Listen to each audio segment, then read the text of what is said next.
Okay, so here we are in our makeshift office. This is a typical sort of environment that you might have an office in. And one of the really common problems is that people say, well, look, here's a great big window. That means we're going to have loads of light coming through it. I'll sit right next to the window and everything will be fine. But actually, the angle is very important. And in this situation, what we've basically got is a window or a light behind the subject. And as you can see in this shot, all you're getting then is a silhouette. So I'm too dark, basically. I'm in the foreground, the light is coming from behind. So if you're going to use a window for natural light, you need to think of it as an actual light and position it in front of the subject, if you can, so that the light isn't stronger behind them than it is in front of them. So now all we've basically done is just move the position round. So we're in the same corner of the room, but all I've done is position the camera and the chair so that the window is the light from the window is falling onto my face. So rather than the window being behind me now, rather than battling against that light, we're making use of the light. So the window's just here. This is in basically the same position that a light would be in the studio, the same 45 degrees that we were talking about. And we're making use of that light to light my face. It's still probably not perfect because it's not the nicest shot. There's all this kind of stuff up here. But in terms of the light in the shot, it's much better than it was before.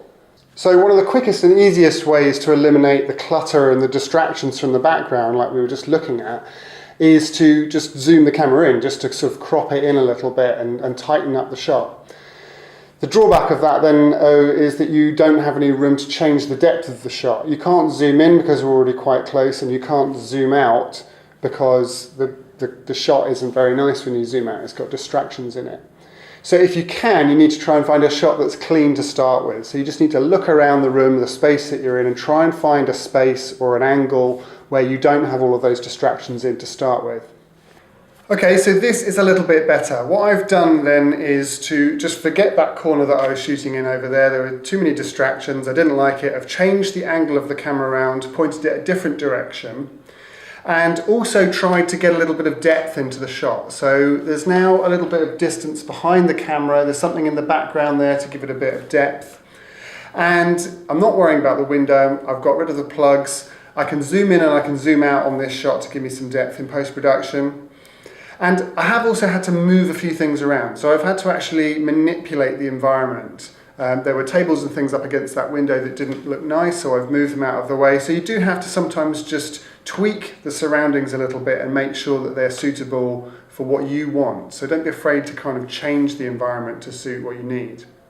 So hopefully that's helped you think a little bit about the space that you're shooting in and how to find a good shot within that space. There's always a good shot somewhere within an office space or within a space outside of a studio. You just have to move the camera around a little bit and think about it. And if you just spend a few minutes before you start shooting doing that, you'll get much better results as a result of that.